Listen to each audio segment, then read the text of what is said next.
Earlier today, I toured Alcoa's Cleveland Works plant. The plant houses an engineering and manufacturing marvel, a 50,000-ton Mesta forging press. It stands 87 feet high, 36 feet below the surface, 51 feet above the surface. The press has enough steel to lay 42 miles of railroad track. That's roughly here to Baltimore or Akron to Cleveland. It is massive, one of only 5 heavy closed die forging presses in the United States. It's considered officially by the Mechanical Engineering Association a National Historic Engineering Landmark. Its original purpose was to build components for large airplanes during World War II. During the war, we discovered that German aircraft were being built with structural elements that could only be made by large forging processes that we thought had not yet been invented. And so only as it could do, our government,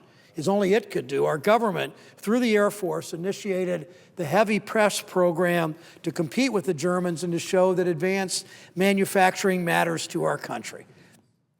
After the war, he brought the Mesta supergiant forging press to America, into Cleveland, where it remains critical to our commercial and defense aerospace industries. It formed the basis of a public-private partnership that stamps the Made in America label on some of the world's most advanced technologies and products. Today, Alcoa is investing $100 million to complete and restart its redesign of the massive press.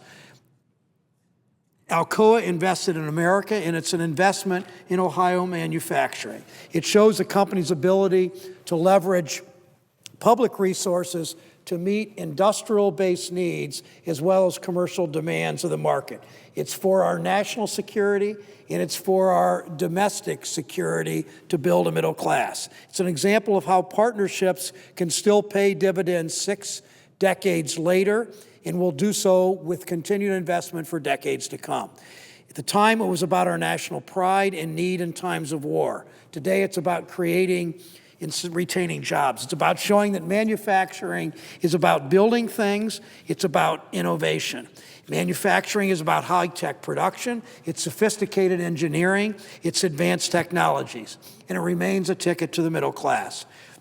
We're finally seeing recognition in Washington that manufacturing is critical to our economic recovery. For 12 years, from 1997 through the 8 Bush years into 2009, we had seen a decline every single year in Ohio manufacturing and American manufacturing. But for the last 21 months, we've seen an increase in manufacturing jobs in America and an increase in manufacturing jobs in Ohio. It started in part with the auto rescue, where if some conservative politicians in Washington had had their way, they would have allowed the auto industry simply to declare bankruptcy with no ability to finance a restructuring of the auto industry. Instead, the President, working with the Senate, working with the House, rescued that industry by investing in that industry. Today, in my state, we are seeing thousands of auto jobs in the auto companies in Chrysler and GM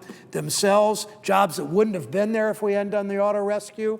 And we're seeing all kinds of auto supply jobs. For instance, in Toledo, at the Jeep plant, the Chrysler Jeep plant in Toledo, where 3 years ago, 50% of components in that assembly plant only 50% came from domestic sources. Today, more than 70% come from domestic sources. Today, plants in Toledo and Lordstown and Defiance are hiring workers. The Chevy Cruze, one of the hottest selling cars in America, is as close to an all-Ohio car as you can get.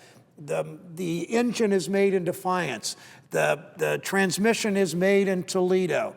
The bumpers are made in Northwood. The stamping is done in Parma. The steel comes out of Cleveland. The aluminum comes out of Cleveland.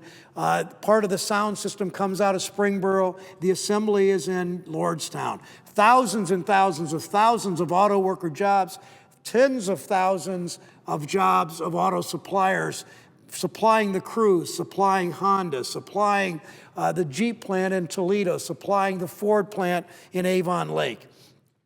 In the last year alone, Honda and Chrysler and Ford and GM announced multi-million-dollar investments in Ohio alone, and in many cases around the country. Honda announced it would build and develop its most state-of-the-art sports car ever right in Ohio. We see the same job-creating investments from Chrysler at its Toledo assembly complex, from Ford at its Avon Lake plant, from GM at its Defiance powertrain plant. And like it did when our nation needed the forging press for aerospace manufacturing, our government did only as it could do. It stepped up to invest in American auto industry. So those who complain about the auto rescue need to read a little history to understand that so often American manufacturing partnered with U.S. taxpayers to make sure these industries were strong and solid and created good-paying jobs in middle class. It's paying off dividends today. It will continue to do so in the future. One last point, Madam President, and a unanimous consent request after I speak that the senator from Oregon is recognized. Without objection. Thank you, Madam President. One more point I want to make. We must remain vigilant in enforcement of our trade laws. Our progress in autos is at risk of being undercut if we allow China to continue to cheat in trade rules, flaunt its predatory auto trade practices in our faces.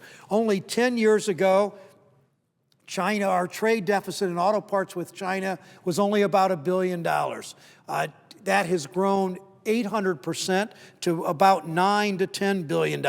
That means more than 1.6 million American jobs are at risk. Our trade deficit is with China is continuing to cause difficulty for middle-class Americans. China's begun placing tariffs on American-made automobiles. These massive illegal subsidies are worsened by indirect predatory subsidies like currency manipulation. That's why, Madam President, I'm encouraged by the President's announcement of a new trade enforcement panel. It's born of the realization that the stakes are too high for our workers and our companies and our economy if we don't fight back.